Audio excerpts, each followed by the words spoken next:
வணக்கம் என் அன்பு உடன்பிறப்புகளே.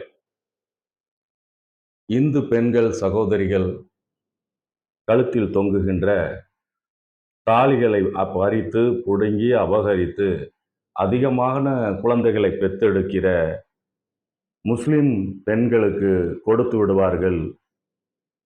இந்துக்களின் சொத்துக்களை எல்லாம் பறித்து அபகரித்து புடுங்கி முஸ்லிம்களுக்கு கொடுத்து விடுவார்கள் காங்கிரஸ்காரர்கள் என்றெல்லாம் அவதூறான ஜனநாயகத்தை படுகொலை செய்கிற இந்திய கட்டமைப்பை இந்து முஸ்லிம் என்று பிரித்து ஒரு பயங்கரவாதத்தை தூண்டுகிற அளவிலே மாபெரும் ஓப்பன் டாக்காக பேசப்பட்டு கொண்டிருக்கின்றது.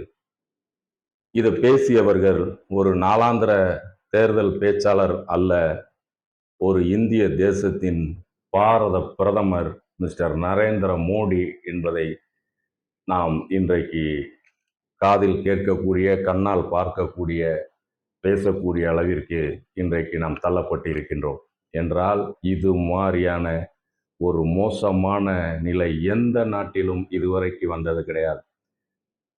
பேரன்பு கொண்ட பெரியோர்களே, காங்கிரஸ் என்பது தனது போர்க்கால கட்டத்தில் கூட தன் வீட்டில் இருந்த அத்துணை தங்கங்களையும் அள்ளி கொண்டு வந்து நாட்டிற்காக கொடுத்த அன்னை இந்திரா காந்தி அவர்கள்.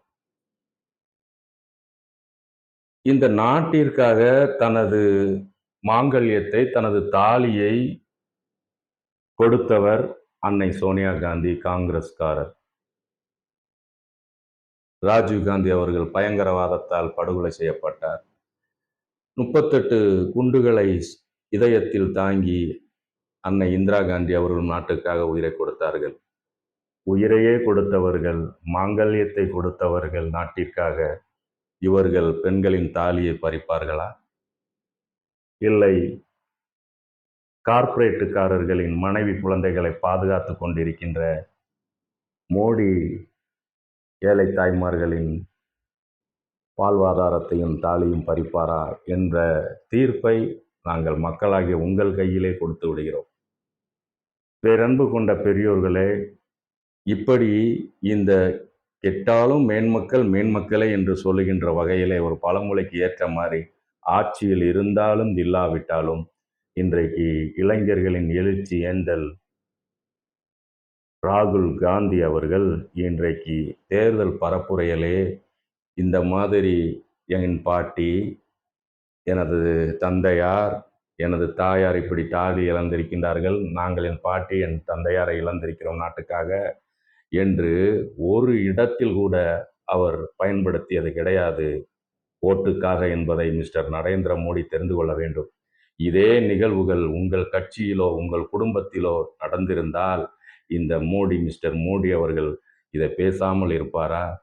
எதுவுமே செய்யாமல் பேசுவதற்கு ஒன்றுமே இல்லை என்பதற்காக என்றோ பேசப்பட்ட மன்மோகன் சிங் அவர்கள் பேசிய வார்த்தைகளில் இருந்து ஒரு சின்ன வார்த்தையை எடுத்துக்கொண்டு அதை எடிட் செய்து அதை மட்டும் இன்றைக்கு பேசுவதற்கு ஒன்றுமில்லை, செய்தது ஒன்றுமில்லை என்பதற்காக எதடா பேசுவோன்னு தோண்டிக்கிட்டு இருக்கிற இந்த நயவஞ்சகம் மிஸ்டர் மோடி கூட்டம் ராகுல் காந்தியை போல் இருப்பாரா?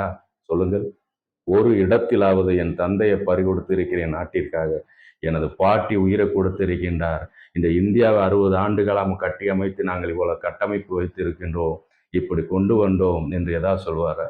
நாங்கள் இதை செய்திருக்கின்றோம், இதை செய்ய போகின்றோம் என்றுதான் சொல்வாரே ஒழிய உயிர் பலி கொடுத்திருக்கிறேன், எனக்கு ஓட்டு போடுங்கள் என்று கேட்டாரா?